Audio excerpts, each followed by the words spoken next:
High, hello, নমস্কার। কেমন আছেন সবাই? আশা করছি ভালো আছেন।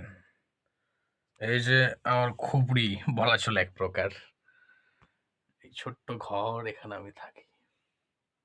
এটা আমার বিছানা মা করে দিয়েছে। উম, এই যে দেখতে পাচ্ছেন কি অবস্থা। কিন্তু ঘরের অবস্থা যাই হোক, অন্তরের যে ঘর অর্থাৎ মনের অবস্থা কিন্তু খুব ভালো। বাইরের দিক থেকে বিচার করলে তো সবসময় হয় না, মানুষের ভেতরটাকে দেখতে হয়। তার অন্তর কি বলতে চাইছে, তার অন্তরের ভাষাটা কি, সেইটা ভালো হওয়া চাই। এখনকার দিনে এটার খুব অভাব, বুঝলেন তো?